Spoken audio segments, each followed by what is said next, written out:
Joyce Meyer, Belo Publicações, de Belo Horizonte, 2014. Capítulo 11. Uma mente duvidosa e descrente. Homem de pequena fé, por que duvidastes? Mateus 14, 31. Admirou-se da incredulidade deles, mas fossem a mesma coisa. Na verdade, embora elas possam estar ligadas de muitas nações, segundo lhe fora dito, assim será a tua descendência.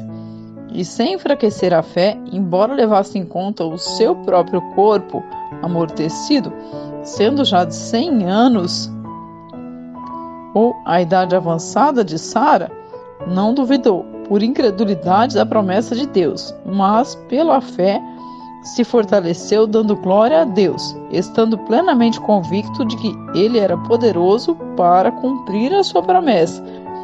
Romanos 4, do 18 ao 21. Quando estou em uma batalha, sabendo o que Deus prometeu, mas mesmo assim sendo atacada pela dúvida e descrença, eu gosto de ler ou meditar nesta passagem. Abraão tinha recebido a promessa de Deus, que faria com que tivesse um herdeiro de seu próprio corpo. Muitos anos vieram e se foram e ainda não havia nenhuma criança. Como resultado do relacionamento de Abraão e Sara, Abraão ainda estava esperando com fé, crendo que o Deus que havia dito viria a acontecer. Enquanto ele se mantinha firme, era atacado por pensamentos de dúvida, e o espírito da descrença o estava pressionando para desobedecer a Deus. A desobediência em uma situação como essa é simplesmente desistir quando Deus está nos ordenando que perseveremos. Desobediência é negligenciar a voz do Senhor ou o que quer que Deus esteja nos falando pessoalmente, não apenas transgredir os 10 mandamentos.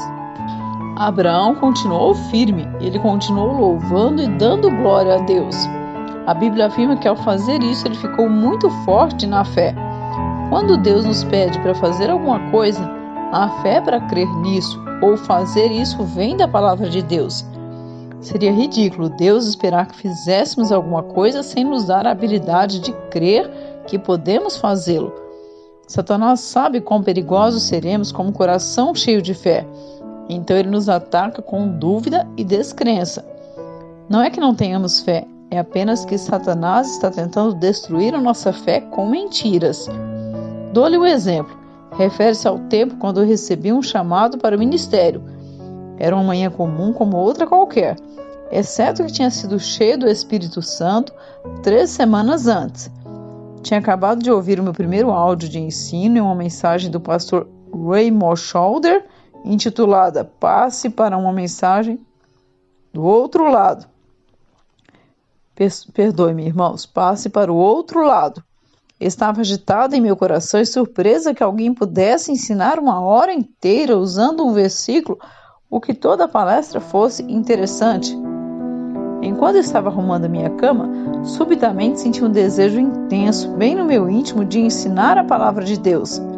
Então, a voz do Senhor veio a mim dizendo: você irá a todos os lugares e ensinará a minha palavra, e terá um amplo ministério de fitas gravadas. Não haveria nenhuma razão natural para acreditar que Deus havia mesmo falado comigo, ou que poderia, ou faria o que tinha achado de ouvir. Tinha muitos problemas dentro de mim. Não teria chegado a ser um material ministerial, mas Deus escolhe as coisas fracas e tolas do mundo para confundir as sábias. 1 Coríntios 1, 27. Ele olha para o coração do homem e não para a sua carne. 1 Samuel 16, 7. Se o coração está correto, Deus pode mudar a carne. Embora não houvesse nada na área natural que indicasse que deveria acreditar, quando o desejo veio sobre mim, senti-me tão cheia de fé que poderia fazer o que o Senhor queria que fizesse. Quando Deus chama, Ele dá o desejo, a fé e a habilidade para fazer o trabalho. Mas também quero dizer-lhe que durante os anos que passei em treinamento e em espera, o diabo me atacou regularmente com dúvida e descrença. Deus colocou sonhos e visões no coração do seu povo. Eles começam como sementinhas. Assim como a mulher tem uma semente plantada em seu ventre quando ela fica grávida, da mesma forma, nós nos tornamos grávidos, figurativamente falando, com as coisas que Deus fala e promete. Durante a gravidez, Satanás trabalha arduamente para tentar fazer com que abortemos os nossos sonhos. Uma das armas que ele usa é a dúvida, outra é a descrença. Ambas trabalham contra a mente. A fé em um produto do Espírito é uma força espiritual. O inimigo não quer que mantenhamos nossa mente com concordância com nosso espírito. Ele sabe que se Deus colocar fé em nós para fazermos alguma coisa, e se formos positivos e começamos a crer consistentemente que realmente podemos fazê-la, então faremos um estrago considerável ao reino do mal. Continue andando sobre as águas. Entretanto, o barco já estava longe, a muitos estádios, aproximadamente 200 metros da terra.